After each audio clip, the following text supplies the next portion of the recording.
Kesunyian adalah guru. Ia memaksa orang untuk menghadapi diri mereka sendiri, mendengar pikiran mereka sendiri, melihat kekurangan mereka sendiri. Dan saat mereka sibuk bergulat dengan rasa bersalah, kamu bebas. Bebas dari racun mereka, dari permainan mereka, dari siklus tanpa akhir penghinaan mereka. Kesunyianmu bukan hanya hukuman bagi mereka. Ia adalah pembebasan bagimu. Biarkan mereka tenggelam dalam penyesalan mereka, teman-temanku. Biarkan mereka bertanya-tanya apa yang bisa mereka lakukan berbeda. Biarkan mereka tersiksa oleh momen-momen yang tak akan pernah bisa mereka ambil kembali. Bukan tugasmu untuk meringankan rasa bersalah mereka. Bukan tanggung jawabmu untuk memberi mereka penutupan. Mereka sudah punya kesempatan dan mereka menyia-nyiakannya. Sekarang, hukuman mereka adalah hidup dengan konsekuensi tindakan mereka. Mereka akan mencoba membenarkan perilaku mereka, tentu saja. Aku tidak bermaksud begitu. Mereka akan berkata, aku tidak sadar apa yang kulakukan. Tapi jauh di lubuk hati, mereka tahu. Mereka tahu, mereka terlalu jauh, mengambil terlalu banyak, memberi terlalu sedikit. Dan mereka tahu, mereka tak akan pernah punya kesempatan lain dengan seseorang sepertimu. Inilah tentang kesunyian. Ia adalah pengingat paling nyaring dari apa yang telah hilang. Mereka akan mendengarnya di saat-saat sunyi, di malam yang tenang, di ruang-ruang kosong tempat tawamu dulu berada. Dan itu akan menghantui mereka, menggerogoti mereka, mengingatkan mereka setiap hari tentang harta yang mereka biarkan lepas dari jari-jari mereka.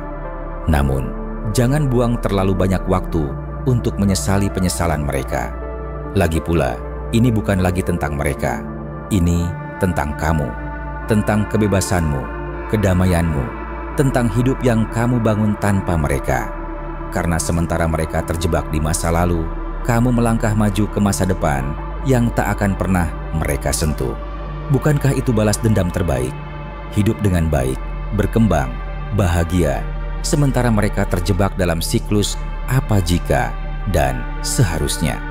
Mereka mengira mereka akan mematahkanmu, tapi yang mereka lakukan hanyalah membebaskanmu. Dan itulah keadilan yang puitis, teman-teman. Jadi, biarkan mereka bicara pada tembok, menangis ke dalam kehampaan, duduk bersama penyesalan mereka. Kesunyianmu berbicara lantang, dan ia mengatakan segala sesuatu yang perlu mereka dengar. Ia mengatakan, aku sudah selesai. Ia mengatakan, kamu tak bisa menyakitiku lagi. Ia mengatakan, aku pantas mendapatkan lebih baik. Mereka tak pernah melihatnya datang, bukan? Betapa kesunyianmu lebih tajam daripada kata-kata yang mungkin pernah kamu ucapkan. Mereka punya permainan mereka, skema mereka, cara-cara tanpa akhir untuk menekan tombol-tombolmu. Dan mereka mengira mereka siap untuk setiap hasil. Tapi tidak untuk ini. Mereka tidak siap untuk ketiadaan energimu, kekosongan yang ditinggalkan oleh penarikanmu yang tenang. Sekarang, saat mereka duduk di antara reruntuhan perilaku mereka sendiri, mereka mulai menyadari kedalaman kesalahan mereka. Kesunyianmu, kesunyian yang indah dan menghantui itu adalah mahakarya yang tak pernah mereka niatkan untuk ciptakan. Mereka mengira api dalam dirimu adalah milik mereka untuk dipadamkan. Setiap penghinaan, manipulasi, setiap momen penghinaan, mereka mengira mereka sedang memadamkan nyala semangatmu. Namun, sebaliknya, mereka sedang menyalakannya tanpa sadar, membentuk seseorang yang lebih kuat, seseorang yang bisa pergi tanpa menoleh ke belakang. Inilah tentang meremehkan seseorang sepertimu. Mereka selalu mengira mereka yang mengendalikan, tapi kebenarannya adalah kamu yang memegang kendali sejak awal. Ah, kesunyian. Senjata yang sederhana, namun begitu kuat, bukan? Tidak perlu kekacauan, tidak perlu adu teriak, tidak perlu menulis penjelasan panjang. Cukup dengan kesunyian yang tuli, menusuk, dan tak kenal ampun. Mereka mengira bisa terus menghina, menggerogoti semangatmu, dan kamu akan selalu kembali dengan kata-kata, air mata, atau kemarahan. Namun, yang tak pernah mereka duga adalah suatu hari kamu akan berbalik pergi, membawa semua kebisingan itu bersamamu. Dan sekarang, lihatlah mereka, gelisah, bingung, putus asa, mencoba mengisi kekosongan yang dulunya diisi oleh kehadiranmu. Namun inilah keindahan dari kesunyian, bukan? Ia tidak berteriak, ia bergema, dan gema itu paling keras dalam penyesalan mereka. Mereka mengira kamu akan tetap tinggal selamanya, tak peduli betapa cerobohnya mereka memperlakukanmu. Mereka mengira kebaikanmu tak ada habisnya, pengampunanmu abadi. Mereka meremehkanmu.